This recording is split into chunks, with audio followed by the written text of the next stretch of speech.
होने लगी। ये दुनिया है, यहाँ निंदा करते जरा भी देर नहीं लगती। आपको थोड़ा नीचा हो जाए तुरंत लोग मुंह बनाने लगते हैं। अब आया ऊंट पहाड़ के नीचे। यहाँ तो आदत है झुके हुए को और झुकाना, गिरे हुए को मिट्टी में मिलाना, रोते हुए की आंखों में व्यंग के आंसुओं की बौछार कर देना। ये तो आदत है दुनिया की। पर ये बात हमेशा याद रखने वाली है कि अगर आप किसी की निंदा करते हो और आप नहीं जानते कि वो निंदा का पात्र है या नहीं, तो आप उसकी निंदा करने पर उसके पाप का हिस्सा खाते हो। आज नहीं कल अगर आपने निंदनीय की निंदा नहीं करी जो प्रशंसनीय था और आपने भ्रमवश उसकी निंदा करी है, तो आपको उसके प्रारब्ध का पाप खाना ही पड़ेगा। एक छोटी सी कहानी सुनाऊं, बड़ी प्यारी कहानी है। किसी राजा को दान देने की आदत थी, पर दोपहर बाद किसी को दान नहीं देता था। एक साधु बाबा बड़ी दूर से दान लेने के लिए राजा के पास आए, तो राजा दोपहर बाद किसी को दान नहीं देता था, इसलिए अपने परिकर के साथ मजाक उड़ाते हुए कि लो ये अब आए हैं, कुछ हो तो दे दो। तो एक मन चले ने, क्योंकि जो बड़े लोग होते हैं उनके आसपास चाटुकार बहुत फैल जाते हैं और चाटुकार अक्सर वो व्यवहार करवा देते हैं जो कभी कभी बड़े व्यक्ति को शोभा नहीं देता। महाराज और तो कुछ दान है नहीं, घोड़े ने लीद करिए, कहो तो दे दूं। सो राजा ने वो लीद उठा के महात्मा की झोली में डाल दी। कल्याणमस्तु कहकर महात्मा तो गए। बहुत दिन इस बात को बीत गए, राजा तो भूल भी गया कि मैंने कुछ ऐसा किया था। सारी प्रजा राजा को बहुत धर्मात्मा मानती थी, क्योंकि राजा दान देता था। राजा के द्वारे से कोई खाली नहीं जाता था। फिर एक दिन राजा जंगल में शिकार खेलने के लिए गया और वहां बहुत भटक जाने के कारण रात हो गई और अंधियारी रात में कोई सहारा ढूंढने लगा।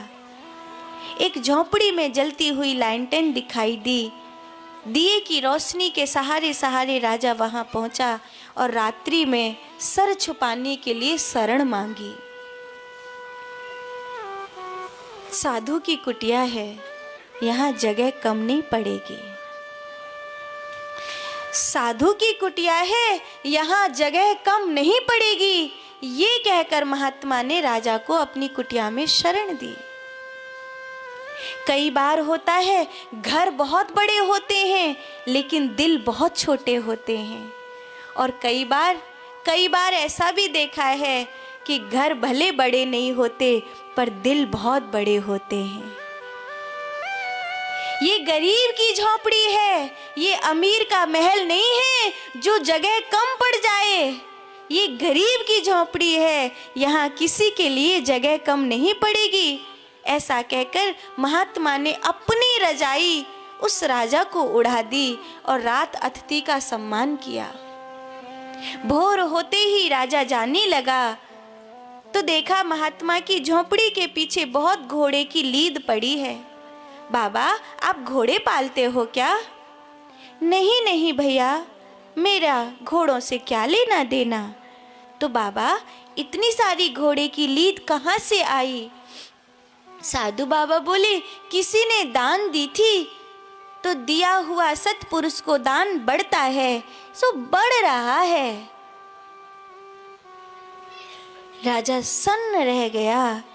तत्क्षण उसे याद आया कि ये कुकर्म मैंने ही किया था। पर अनजान बनकर राजा पूछने लगा, बाबा फिर इस दिए हुए दान का क्या होता है? तो साधु बाबा ने कहा, होता क्या है बंधु, जो देता है ये तो उसी के भाग्य का है, लेने वाले के भाग्य का थोड़ी, देने वाले के भाग्य का है। जिसने दिया है परलोक में ये उसी को खाने के लिए दिया जाएगा। राजा तो चरणों में बैठ गया, मैं लीद नहीं खाना चाहता। मैं लीद नहीं खाना चाहता, क्या कोई उपाय नहीं है? तो महात्मा ने कहा, जिन लोगों ने तुम्हारी झूठी प्रशंसा करी है, वो लोग अगर तुम्हारी झूठी निंदा कर दे तो तुम्हारा पाप उनके हिस्से में चला जाएगा। राजा के सैनिक वहाँ आ गए। राजा ने महात्मा की टूटी कुटिया को बनवाने का काम आरंभ कर दिया और राजा खुद वहाँ से चला गया। राजा ने अब ऐसे ऐसे आडंबर किए जिससे पूरी प्रजा ये कहने लगी, अरे राम राम राम, राजा तो धूर्त हो गया है।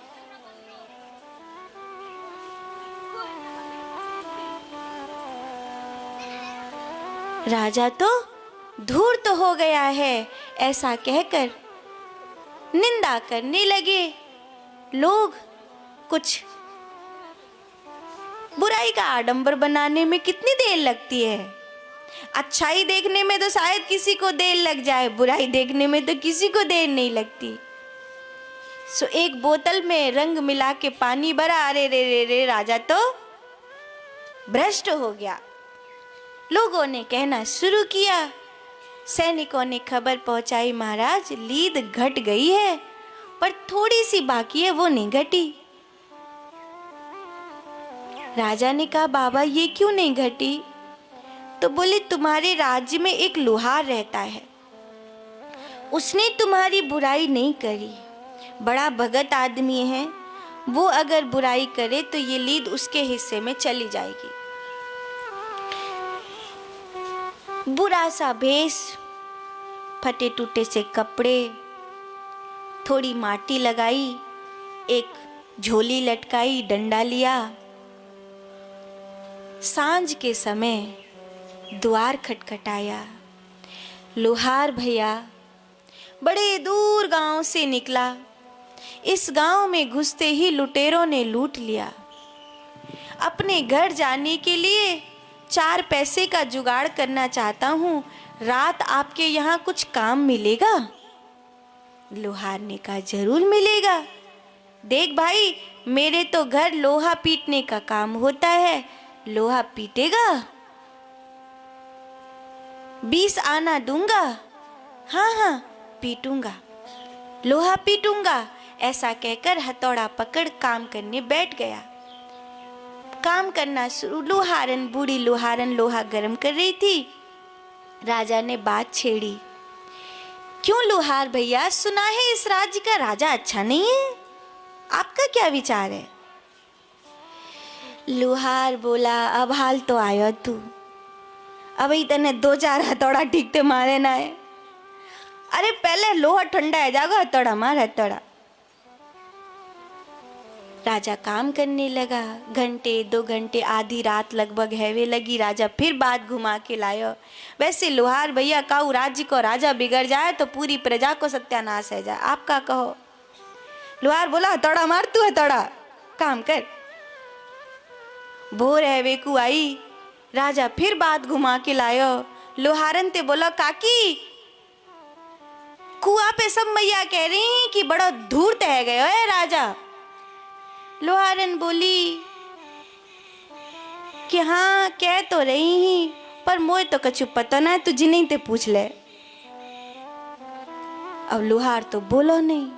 पूरी रात हथौड़ा बजामत हाथन में छाले पर गए। सवेरो भयो 20 आना लोहार ने दई, जा भैया तू अपने घर को जा। राजा ने सोची, जाते जाते आखिरी प्रयास तो करो जाए। क्यों लोहार भैया, अब तो मैं जा ही रहा हूँ। वैसे राजा अच्छा है कि बुरा है, आपकी दृष्टि में कहा बात है? जो लोग कह रहे का है वो सच है, या जो पहले सुनी का ही वो सच है? लोहार बोलो, राजन वो लीद मैं नहीं खाऊंगा, वो तुम्हारा हिस्सा है। निश्चित रूप से जो व्यक्ति किसी की निंदा करता है वो उसके पाप का भाग खाता है। यहाँ खाएगा या वहाँ खाएगा, खाएगा जरूर। इसीलिए निंदा से बचो,